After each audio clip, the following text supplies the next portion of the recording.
नमस्कार साथियों, मेरा नाम श्रवण कुमार और मैं आपका साथी रीट एग्ज़ाम की तैयारी कर रहा और आप भी रीट की तैयारी कर रहे होंगे मुझे लग रहा है। तो आप प्लीज़ इस वीडियो को देखें और देखने के बाद में आपको जो ज्ञान प्राप्त हो उस ज्ञान से आप सफलता प्राप्त करें। तो चलो देखते हैं, जो मुझे इस लक्ष्य की बुक में जो इम्पोर्टेंट जो फैक्ट हैं उन्हें मैं बताने की कोशिश कर रहा हूँ। तो कृपया ध्यान से देखें और बहुत सावधानी से मैं पढ़ के बता रहा हूँ। चलो देखते हैं। भारतीय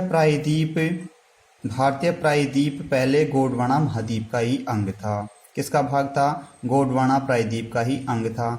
चलो दोस्तों, मैं इसको एक थोड़ी सी बात बता देता हूँ। इससे पहले बात कर लेते हैं अपन। पहले ये अपनी पृथ्वी थी। पहले क्या थी? अपनी एक पृथ्वी थी और ये पृथ्वी में विस्फोट हुआ। आपने नाम सुना होगा, बिग बैंग सिद्धांत थ्योरी। बिग बैंग सिद्धांत थ्योरी का नाम आपने सुना होगा। बिग बैंग सिद्धांत थ्योरी के कारण से इसमें क्या होता है, धीरे धीरे प्रस्फुटन होता है और ये धीरे धीरे क्या लगने लग जाता है, फूटने लग जाता है। जैसे जैसे ये फूटने लगता है और तो ये ऊपर का भाग तो ऊपर चला जाता है। इसे तो हमने क्या बोल दिया? अंगारा लैंड। क्या बोल दिया? इसे तो हमने अंगारा लैंड बोल दिया। फिर जो नीचे का भाग बचा उसे हमने क्या बोल दिया? गोंडवाना लैंड बोल दिया। क्या बोल दिया? इसे गोंडवाना लैंड बोल दिया। अब जो बीच की ये पट्टी बच रही है, ये पट्टी क्या बच गई? इस पट्टी का नाम पता है क्या आपको? इसका नाम क्या है? टेथिस सागर। क्या नाम है इसका? टेथिस सागर। क्या नाम इसका? टेथिस सागर है। ये समझ में आ गई इतनी बात। अब अपने भारत के संदर्भ में बात करेंगे तो देखते हैं, भारत जैसे विश्व की बात करते हैं तो विश्व जैसे ये बन गया, अपने छोटा सा बना के देख लेते हैं एक बार। जैसे इस तरह की अपन बात कर रहे हैं तो ये इस तरह से बन रहा है। तो आप इसमें बता सकते हैं कि कौन सा हिस्सा कहाँ जाएगा, कौन सा हिस्सा कहाँ जाएगा। तो अपने इससे सबसे ज़्यादा प्रश्न इसमें 2-3 बार आए हैं कि भारत कौन से लैंड में पड़ता है। तो अब आप बता सकते हैं इसमें कि भारत कौन से लैंड में पड़ता है। तो कौन से में पड़ता है आपको पता चल गया होगा, गोंडवाना लैंड में पड़ता है। क्योंकि भारत नीचे की ओर आ रहा है ना, भारत कहाँ आ रहा है? नीचे की ओर आ रहा है। और ये क्या है? गोंडवाना लैंड है। ये क्या है? गोंडवाना लैंड है। ऊपर वाला क्या है? अंगारा लैंड है। समझ में आ गया दोस्तों? चलो आगे देखते हैं। आगे की बात कर रहे हैं। आगे की बात कर रहे हैं कि जो 33 सागर हिमालय का जन्म हुआ, जो 33 सागर था उसी से किसका जन्म होता है दोस्तों? हिमालय का जन्म किससे माना जाता है? 33 सागर से। 33 सागर है, इससे हिमालय का जन्म माना जाता है। दक्षिण में विशाल का त्रिभुजाकार है जो अपना भारत है, जो अपना भारत है। अरे भारत इस तरह से मानो आप, ये अपने इस तरह से आता है तो भारत, ये त्रिभुज बन रहा है नहीं बन रहा?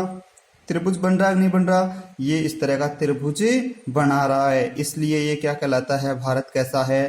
त्रिभुजाकार है। इधर भी पानी है, इधर भी पानी है और इधर भी पानी है। इधर अरब सागर आ गया, इधर तो क्या आ गया? अरब सागर आ गया। और इधर क्या आ गया दोस्तों?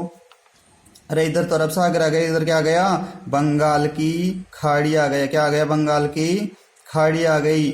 और नीचे की बात करेंगे तो क्या आ गया? फिर अपना हिंद महासागर आ गया। क्या आ गया? हिंद महासागर आ गया। इसलिए ये प्रायद्वीप कहलाता है, क्योंकि इसके तीनों ओर क्या है? पानी भरा हुआ है। समझ में आई बात है? आगे चलते हैं। अब जो अपने हिमालय है, जो अपने हिमालय हैं उस हिमालय को देखते हैं। उत्तरी पर्वतीय प्रदेश या हिमालय प्रदेश, भारत को भौतिक प्रदेशों में बांटा गया है 6 में। 6 में से अपन पहले की बात कर रहे हैं, उत्तरी पर्वतीय प्रदेश या हिमालय प्रदेश की। उत्तरी पर्वतीय प्रदेश या हिमालय प्रदेश की बात कर रहे हैं। अब इसमें अपने को मोटी मोटी जो बातें हैं वो लेनी है, ना कि हमें पूरा डिटेल से इसे पढ़ना है। हिमालय पर्वत विश्व के सर्वाधिक ऊंचाई वाले पर्वत हैं। तो हिमालय पर्वत विश्व के सबसे ऊंचाई वाले पर्वत हैं। और ये कैसे पर्वत हैं? बिल्कुल नवीन और वलित पर्वत हैं। ये आरएस में प्रश्न आया था, हिमालय उदाहरण है नवीन वलित पर्वत का। विश्व की सर्वाधिक ऊंची चोटी भी कहाँ पे है? हिमालय में ही है, और उसका नाम पता है क्या आपको? Mount Everest. 8,848 ऊंचाई कितनी है? 8,848 8,848 मीटर इसकी ऊंचाई है। आगे देखो, आगे देखो, ये पश्चिमी बंगाल जो हिमालय है, उस हिमालय की देखो, ये पश्चिम में कहाँ से चालू होता है? बलूचिस्तान से प्रारंभ होकर ये अराकान युमा पर्वत श्रेणियों तक 2400 किलोमीटर लंबा है। ये कितने किलोमीटर लंबा है? 2400 किलोमीटर लंबा है, तथा 150 से 400 किलोमीटर तक इसकी क्या है? चौड़ाई है। अरे दोस्तों समझो इस तरह से कि ये अपना पश्चिमी भाग है, इसका नाम क्या दे दिया अपन ने? बलूचिस्तान दे दिया। क्या नाम दे दिया? बलूचिस्तान दे दिया। और इस बलूचिस्तान से आके यह कहाँ गया? अराकान युमा। कहाँ गया ये बलूचिस्तान आ गया। बलूचिस्तान के बाद में ये कहाँ गया? अराकान युमा आ गया। कहाँ गया ये? अराकान युमा में आ गया। तो इसकी ये लंबाई है, ये तो कितनी आ रही है? 2400 किलोमीटर। कितनी आ रही है? 2400 किलोमीटर। और जो इसकी चौड़ाई आ रही है, जो ये चौड़ाई बोलते हैं इसे, चौड़ाई बोलते हैं इसे, तो ये चौड़ाई तो आ रही है कितनी? 150 से 400 किलोमीटर चौड़ाई आ रही है इसकी। तो लंबाई भी याद रखनी है अपने को। हिमालय की लंबाई कितनी है? 2400 किलोमीटर। और इसकी लंबाई तो बात करेंगे तो कितनी आ गई? 2400 किलोमीटर। और इसकी चौड़ाई की बात करेंगे तो ये चौड़ाई आ गई 150 से 400 किलोमीटर लंबाई इसकी आ गई। आगे देखते हैं, आगे चलो। अब जो हिमालय है, उस हिमालय को भी हमने समझने की दृष्टि से अलग अलग भागों में बांट रखा है। जैसे 3 भागों में बांट रखा है, वृहत हिमालय, मध्य हिमालय और शिवालिक। वृहत हिमालय, मध्य हिमालय और शिवालिक की श्रेणी में बांट रखा है। तो बात करते हैं महान या आंतरिक हिमालय या हिमाद्री। इसी वृहत हिमालय के ही नाम है महान हिमालय, आंतरिक हिमालय या हिमाद्री इसे ही कहते हैं, और इसे ही हिमाद्री कहते हैं। और ये एक सतत श्रृंखला है। सतत का मतलब लगातार चलने वाली है, इसमें बीच में कहीं पे भी कोई टुकड़े नहीं हैं। यह सतत श्रृंखला कौन सी है? वृहत हिमालय या महान हिमालय या हिमाद्री ही है। सतत श्रृंखला है, और इसमें 6000 मीटर की औसत ऊंचाई वाले ऊंचे ऊंचे शिखर भी यहाँ पे पाए जाते हैं। अब आप धीरे धीरे बात करेंगे तो इस वृहत हिमालय से ही कई नदियों का जन्म भी होता है। किनका जन्म होता है? कई नदियों का जन्म भी होता है। तो गंगा नदी का उद्गम गंगोत्री से होता है। गंगा का जन्म कहाँ से होता है? गंगोत्री से। यमुना का यमुनोत्री से। ब्रह्मपुत्र का चेमायुंगडम से होता है। हिमालयों के पिछले जल से होता है। अब बात करते हैं, भारत की प्रमुख 4 विशाल हिमानियां भी पाई जाती हैं। उन हिमानियों में से हैं सियाचिन जो कि 75 किलोमीटर लंबी है, बाल्टोरो जो कि 58 किलोमीटर लंबी है, बियाफो जो कि 59 किलोमीटर लंबी है, हिस्पा जो कि 62 किलोमीटर लंबी है। यही हिमालय में विशाल काराकोरम पर्वत श्रेणी भी स्थित है, जिसे कृष्णगिरी भी कहते हैं। अब आपसे पूछ लेगा कि काराकोरम पर्वत श्रृंखला का अन्य नाम है, कौन सा है? कृष्णगिरी भी कहते हैं। और इसी की ऊंची पर्वत चोटी केटू है, जो कि भारत की सबसे ऊंची चोटी है। भारत की सबसे ऊंची चोटी कहाँ स्थित है? इसी वृहत हिमालय में स्थित है। और लद्दाख भारत का सबसे ऊंचा पठार है। तो आपसे ऊंची चोटी पूछे केवल भारत के संदर्भ में तो क्या आएगा? केटू। और सबसे ऊंचा पठार पूछे तो क्या आएगा? लद्दाख का पठार। आगे बात करते हैं हिमाचल या निम्न हिमालय। मैंने आपको 3 प्रकार बताए, वृहत हिमालय, मध्य हिमालय और शिवालिक। तो बात कर रहे हैं अपन मध्य हिमालय की, जिसे अपन हिमाचल हिमालय या निम्न हिमालय भी कहते हैं। हिमाचल या निम्न हिमालय भी कहते हैं। आगे देखते हैं, इसके बारे में ज्यादा फैक्ट नहीं आ रहे, तो इधर से देखते हैं फिर अपन। इसकी औसत ऊंचाई लगभग अपने को मध्य हिमालय की जो औसत ऊंचाई है वो हमें 3700 मीटर से 4500 मीटर के बीच में, तथा औसत चौड़ाई है वो हमें 50 किलोमीटर हमें पाई गई है। इसमें पीर पंजाल श्रृंखला सबसे लंबी श्रृंखला है। तो प्रश्न कैसे बनेगा? मध्य हिमालय की सबसे लंबी श्रृंखला स्थित है पीर पंजाल। कौन सी हो गई? पीर पंजाल। तथा सबसे महत्वपूर्ण श्रृंखला है। इसके अंतर्गत यह धौलाधर व महाभारत श्रृंखला भी यहाँ पे महत्वपूर्ण है। दूसरी मध्य हिमालय की बात करेंगे तो सबसे लंबी श्रृंखला तो कौन सी हो गई मेरे दोस्तों, पीर पंजाल की हो गई। लंबी तो कौन सी हो गई, पीर पंजाल की हो गई। उसके बाद में धौलाधर और महाभारत जो श्रृंखलाएं है ना, जो धौलाधर और महाभारत श्रृंखलाएं हैं, ये भी सबसे महत्वपूर्ण श्रृंखलाएं यहाँ पे पाई जाती हैं।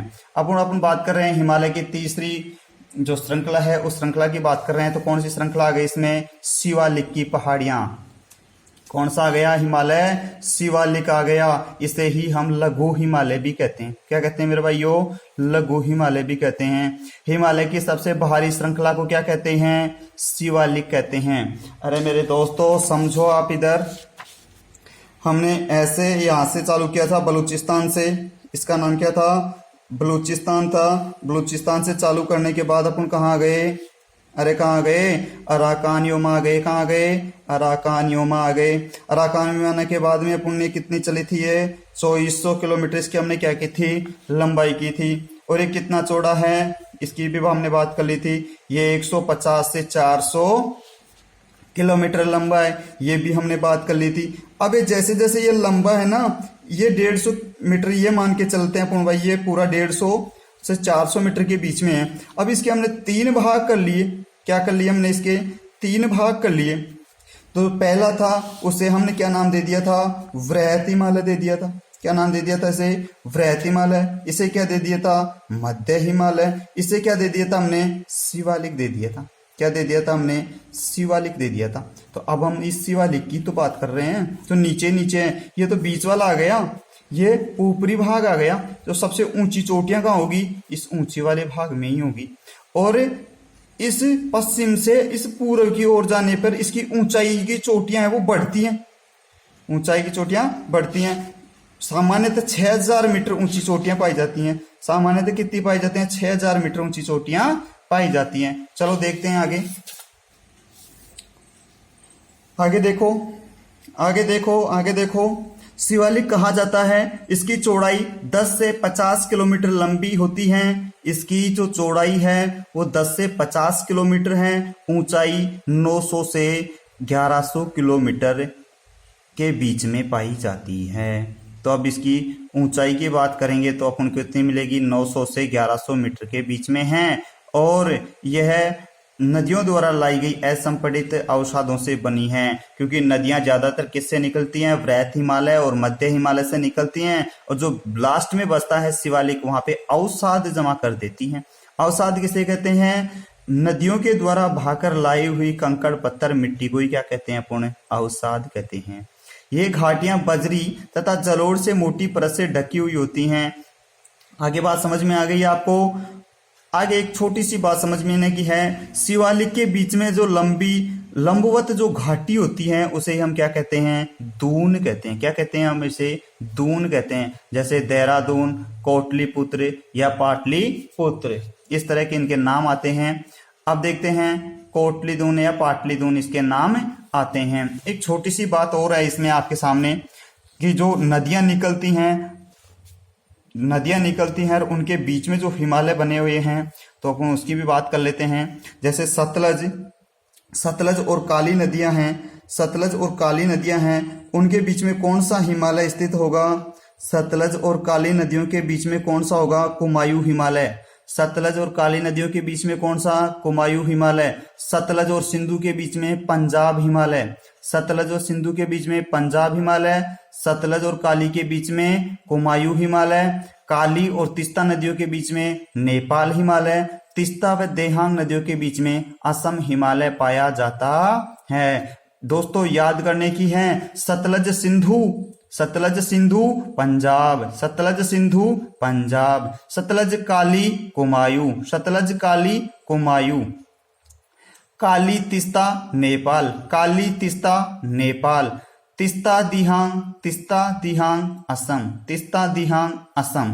दोस्तों मेरी बात आपको समझ में आई होगी। आगे बात करते हैं अपन पूर्वी हिमालय या पूर्वांचल की बात कर लेते हैं। इसमें ज्यादा बातें नहीं है, केवल आपकी 1 मिनट और लगेगी, कृपया इसे भी देख ही लें आप। तो आगे देखो, ये पूर्व की ओर फैला हुआ है। किधर की ओर फैला हुआ है दोस्तों, समझिए। पूर्व की ओर का मतलब अपन जिसे बोलते हैं सेवन सिस्टर्स, क्या बोलते हैं जिसे अपन सेवन सिस्टर्स बोलते हैं। ये तो आ गया अपना सिक्किम, ये भूटान वाला, ये अरुणाचल वाला, ये नागालैंड और ये मणिपुर वाला हिस्सा आ गया। और ये आगे आते अपन ये बांग्लादेश की सीमा, ये अपना मेघा त्रिपुरा, और ये आगे अपन बांग्लादेश की सीमा, ये बना देते हैं बांग्लादेश की सीमा। और ये आ गया अपना सुंदरवन वाला डेल्टा वाला क्षेत्र, और जो ये है सिक्किम, इस तरह से ये बन गया। तो ये क्या कहलाता है अपना पूर्वी क्षेत्र कहलाता है। क्या कहलाता है? ये पूर्वी क्षेत्र। अब इस क्षेत्र में जो हिमालय आ रहा है, इस क्षेत्र में जो हिमालय आ रहा है अपने 3 भागों में आ रहा है वो हिमालय, तो अरे आगे तक जा रहा है म्यांमार तक, अराकानियामा तक। तो इस तरह से ये फैला हुआ है। ये क्या कहलाएगा? पूर्वोत्तर। क्या कहलाएगा? ये पूर्वोत्तर। क्या कहलाएगा? ये पूर्वोत्तर। समझ में आ गया होगा, पूर्वोत्तर। आगे देखो, आगे देखो, इसमें देखो। और ये पूर्वोत्तर की जो पहाड़ियां हैं ये मजबूत बलों, पत्थरों, अवसादी शैलों से बनी हैं। अब आपको शैलों का भी पता होगा। शैल भी अपने कितने प्रकार की होती हैं?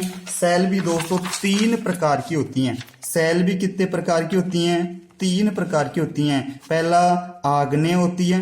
पहला कौन सी होती है? आग्नेय होती है। दूसरा अवसादी होती है। दूसरा अवसादी होती है। तीसरा कायांतरित होती है। कायांतरित होती है। कायांतरित होती हैं। आग्नेय आग फेंकती रहती हैं। अवसादी निकलने के बाद में थोड़ी ठंडे होकर जमने लगती है। कायांतरित अपने बाह्य परिवर्तन के कारण से अपने रूप रंग में बदलाव कर लेती हैं, कायांतरित कहलाती हैं। तो सेल भी कितने तरह की हो गई? 3 तरह की सेल हो गई अपने पास में। चट्टान बोलते हैं वो 3 तरह की हो गई अपने पास में। ये समझ में आ गया आपको। अब जो पूर्वांचल है उस पूर्वांचल में प्रमुख पहाड़ियां हैं जिनमें पटकाई, नागा, मिजो, मणिपुर पहाड़ियां शामिल हैं। यहाँ पे ही गारो, खासी, जयंतियां, करबी अंगलांग पहाड़ियां भी, जिसे मिकिर पहाड़ियां भी कहा जाता है, ये यहाँ पे स्थित हैं। इसे मेघालय का पठार भी कहा जाता है। समझ में आ गया होगा। चलो दोस्तों, आज ये थोड़ा सा वीडियो लंबा हो गया, इसके लिए मैं क्षमा प्रार्थी हूँ, लेकिन बात पूरी समझ में आ गई होगी आपको, ये मुझे आशा है। और आप इसे बार बार 2 बार तो जरूर कम से कम देख ही लें, तो आपको बहुत फायदा होगा। धन्यवाद दोस्तों। जय श्री राम, जय हिंद, जय भारत। धन्यवाद।